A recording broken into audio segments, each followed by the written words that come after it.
नमस्कार दोस्तों, मेरा नाम है शशंकर तिवारी और आप देख रहे हैं हमारा YouTube channel exam warriors begins. दोस्तों, आरआरबी एनटीपीसी सीबीटी 2 का ये सीरीज़ मैं लेकर के चल रहा हूँ, जिसमें ये आज प्रैक्टिस सेट नंबर 3 है।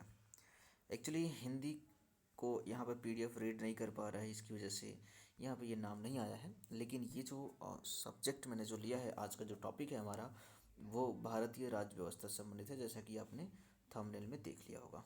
ठीक है, तो भारतीय राज्य व्यवस्था से संबंधित हम कुल यहाँ पे 25 प्रश्नों को करने वाले हैं। इन प्रश्नों को अगर आप करते हैं तो डेफिनेटली आपके नंबर सिक्योर होते हैं, आप एग्जाम में एक अच्छा स्कोर गेन कर पाएंगे। और भारतीय राज्य व्यवस्थाओं से संबंधित प्रश्न अगर आते हैं तो आप उन्हें आसानी से कर पाएंगे। तो आपके लिए बहुत ही अच्छा सेशन है, इसको आप एकदम आखिरी तक देखिएगा। डेफिनेटली आपको यहाँ से एग्ज़ाम में फ़ायदा होने वाला है, चाहे कोई भी आप एग्जामिनेशन देने वाले हैं, न सिर्फ एनटीपीसी बल्कि आपको पता है कि भारतीय राज्य व्यवस्था से संबंधित जो प्रश्न है वो सभी कॉम्पिटिटिव एग्ज़ाम में ज़रूर आता है। ठीक है, तो चलिए करते हैं आज के अपने सबसे पहले प्रश्न को। निम्नलिखित में से किस अधिनियम के अंतर्गत भारतीय विधान। तो पहला प्रश्न यहाँ पे दिया गया है, निम्नलिखित में से किस अधिनियम के अंतर्गत भारतीय विधान परिषद को बजट पर बहस करने की शक्ति प्राप्त है ना। तो देखिए, ये बहुत ही इंपॉर्टेंट क्वेश्चन है और जितने भी भारत सरकार अधिनियम जो बनाए गए थे ब्रिटिश गवर्नमेंट के द्वारा, उन सभी अधिनियम में जो भी चीज़ें बताई गई हैं, जैसे यहाँ पर हम बात कर रहे हैं भारत परिषद अधिनियम 1861 की, और इसमें बताया गया था कि बजट पर बहस करने की जो शक्ति थी वो विधान परिषद को मिली थी। ठीक है, चलिए अगला प्रश्न यहाँ पे देखते हैं। क्वेश्चन नंबर सेकंड है और इसमें पूछा गया है कि संविधान सभा में, ठीक है, यहाँ पर दोबारा से इसको सही से करते हैं। यहाँ पूछा गया कि संविधान सभा में सदस्यों का चुनाव कैसे हुआ था।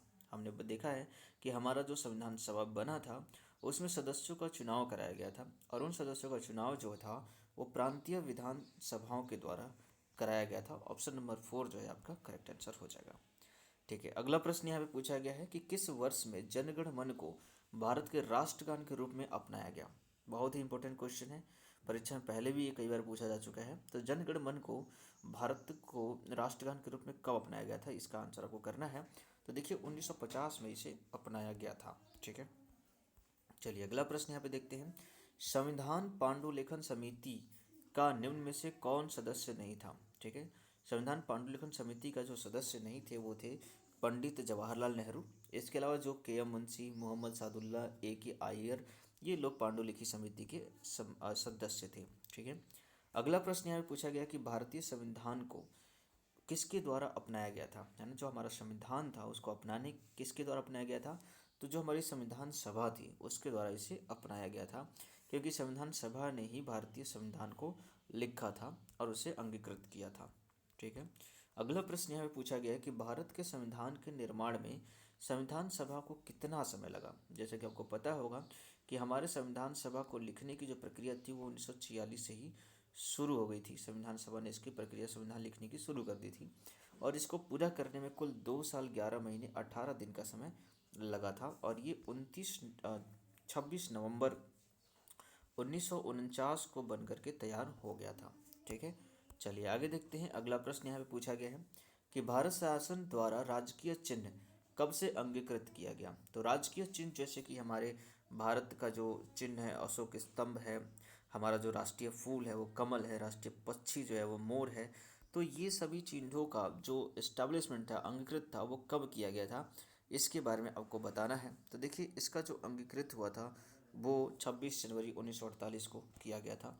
ठीक है, चलिए आगे देखते हैं। अगला प्रश्न है, मेरे ख्याल से यहाँ पे एक मिस्टेक हो गया है, यहाँ पर 26 जनवरी 1950 होगा। जैसा कि आपको पता होगा कि हमारा जो संविधान सभा है जो 26 जनवरी 1949 को यहाँ पे बन के तैयार हो गया था, लेकिन हमने 26 जनवरी को गणतंत्र दिवस मानते हैं क्योंकि उसी दिन 26 जनवरी 1950 को ये लागू हुआ था। ठीक है, जब ये लागू हुआ था उसी दिन हमने सभी चीज़ों को अडॉप्ट भी किया था। तो ऑप्शन नंबर 4 आपका करेक्ट आंसर होगा।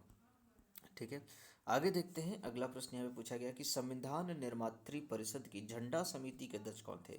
तो देखो, जो संविधान बन रहा था उसमें कई सारी समितियाँ थी, जिसमें जो प्रमुख समितियाँ थी उसमें संघ समिति थी, झंडा समिति थी, प्रारूप समिति थी, प्रांतीय समिति थी, इस तरीके की अलग अलग समितियां बनी हुई थी। तो झंडा समिति के जो अध्यक्ष थे उसमें से डॉक्टर राजेंद्र प्रसाद जो थे उसके अध्यक्ष थे। ठीक है।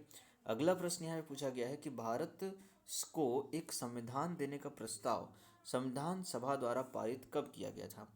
ठीक है। तो संविधान देने का जो प्रस्ताव था वो कब पारित किया गया था, इसका आंसर आपको करना है। तो देखिए इसका आंसर जो है वो 22 जनवरी 1947 ये आपका करेक्ट आंसर हो जाएगा। ठीक है। चलिए अगला प्रश्न यहाँ पे पूछा जा रहा है कि भारत की स्वतंत्रता के समय इंग्लैंड में किस पार्टी की सरकार थी। ठीक है। तो देखिए इंग्लैंड में उस समय जो पार्टी थी वो थी लेबर पार्टी। ऑप्शन नंबर 3 आपका करेक्ट आंसर होगा। ठीक है। चलिए आगे देखते हैं। अगला प्रश्न यहाँ पे पूछा गया है कि भारतीय संविधान सभा की पहली बैठक कब हुई थी, है ना। तो भारतीय संविधान सभा की जो पहली बैठक थी वो 9 दिसंबर 1946 को हुई थी। आपको पता होगा कि उस समय पे डॉक्टर सच्चिदानंद को टेम्परोरी मतलब समकालीन अध्यक्ष बनाया गया था। उसके बाद डॉक्टर राजेंद्र प्रसाद को पूर्णकालिक अध्यक्ष यहाँ पे बनाया गया था 11 दिसंबर को। ठीक है। तो ये ऑप्शन आपका 3 करेक्ट हो जाएगा। चलिए आगे देखते हैं। अगला प्रश्न यहाँ पे पूछा गया है कि B.R. अम्बेडकर का संविधान सभा में निर्वाचन हुआ था। तो B.R. अम्बेडकर का जो निर्वाचन था वो मुंबई प्रेसिडेंसी से किया गया था। ठीक है। ऑप्शन नंबर 2 आपका करेक्ट आंसर हो जाएगा। आगे प्रश्न पूछा गया है कि भारतीय संविधान सभा की स्थापना कब की गई थी। तो देखिए भारतीय संविधान सभा की अगर स्थापना की बात करें तो ये कब किया गया था, आंसर आपको इसको करना है। तो देखिए यहाँ पर ऑप्शन नंबर 2 आपका करेक्ट आंसर है 2 दिसंबर 1946 को। जैसा मैंने पहले 9 दिसंबर 1946 को। ठीक है। जैसा मैंने पहले ही आपको बता रखा है कि 9 दिसंबर 1946 को जब उसकी स्थापना हुई थी तो टेम्पोररी जो अध्यक्ष बनाए गए थे वो डॉक्टर सच्चिदानंद जी बनाए गए थे।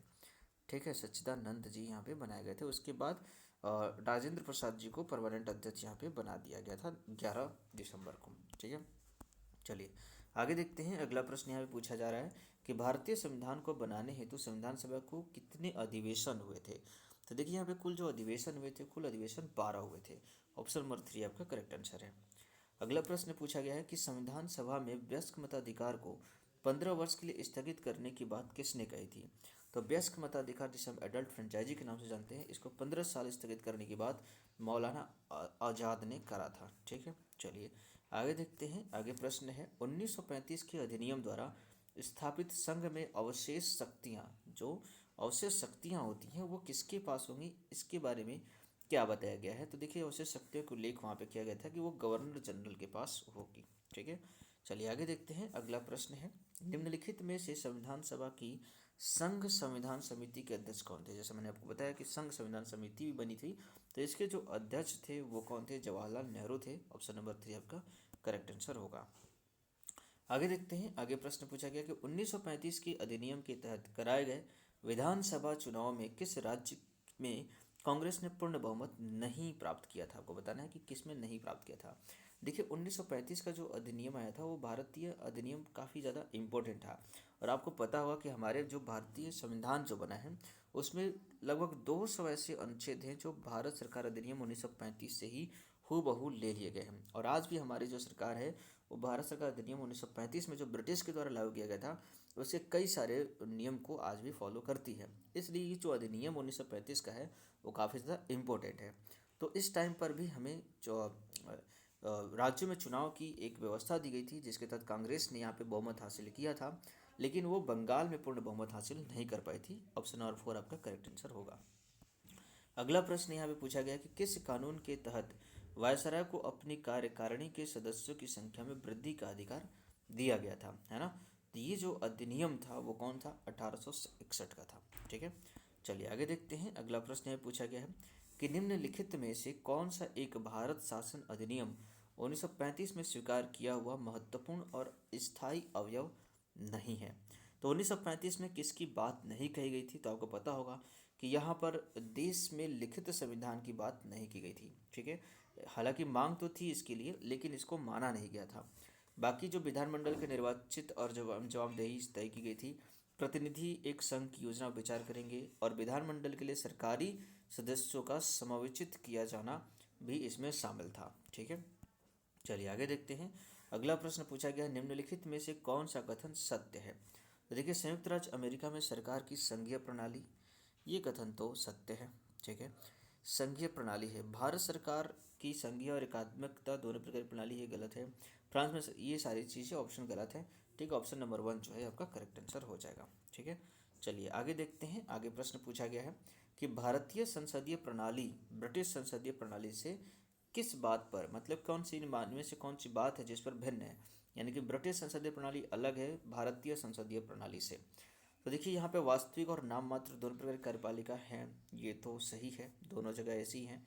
सामूहिक उत्तरदायित्व कलेक्टिव रिस्पॉन्सिबिलिटी भी होती है लोकसभा की संसद के प्रति। द्विसदनीय विधायिका यहाँ पर भी है, लोकसभा राज्यसभा। न्यायिक पुनरावलोकन के मुद्दे पर भारत और ब्रिटिश की संसदीय प्रणाली अलग है। भारत में न्यायिक पुनरावलोकन की व्यवस्था की गई है, जो कि हमने अमेरिका से लिया गया है, जबकि ऐसा ब्रिटेन में नहीं होता है। चलिए आगे देखते हैं। अगला प्रश्न पूछा गया है कि भारत की संघात्मक व्यवस्था निम्नलिखित में से किस देश से संबंधित है? तो संघात्मक व्यवस्था जो है भारत ने कनाडा से लिया है। ऑप्शन नंबर फर्स्ट आपका करेक्ट आंसर हो जाएगा। ठीक है, आगे प्रश्न पूछा गया कि भारत में न्यायिक पुनरीक्षण की संकल्पना निम्नलिखित में से किस देश के संविधान से ली गई है? तो मैंने आपको बताया कि न्यायिक पुनरीक्षण की संकल्पना जो है वो संयुक्त राज्य अमेरिका से भारत ने लिया है। ऑप्शन नंबर 2 आपका करेक्ट आंसर हो जाएगा। ठीक है, अगला प्रश्न देखते हैं। आगे प्रश्न पूछा गया है निम्नलिखित में से कौन सी विशेषता भारतीय लोकतंत्र की नहीं है, है ना? तो इसमें से आप देख सकते हो कि भारतीय लोकतंत्र में सत्तावादी सरकार नहीं होती है। ऑप्शन नंबर 4 जो है आपका करेक्ट आंसर हो जाएगा। बाकी एक संविधान संगत सरकार ये है, लोकतांत्रिक सरकार है, विधि का शासन है, ये सब सही है, ये नहीं है, सत्तावादी सरकार नहीं होती यहाँ पर। ठीक है, तो इस तरीके से मैंने इसका आंसर तो बता दिया आपको। ठीक है, लेकिन आपको कमेंट में देना था, कोई बात नहीं। तो चलिए, ये पूरे के पूरे 25 प्रश्न यहाँ पे कंप्लीट हो चुके हैं, और उम्मीद करता हूँ कि आपको ये वीडियो हमारी पसंद आ रही है। आप इसे ज़रूर लाइक करेंगे और चैनल को सब्सक्राइब भी करिए, साथ में शेयर करिए अपने फ्रेंड्स के साथ, ताकि ज़्यादा से ज़्यादा लोगों के पास ये हमारी वीडियो पहुँच सके। और लाइक करिए ताकि हमें भी मोटिवेशन मिले, आपकी तरफ से आपकी जवाबदेही बनती है ज़रूर। ठीक है, चलिए, तो आज की वीडियो में इतना ही रखते हैं। आपका दिन शुभ रहे। जय हिंद, जय भारत।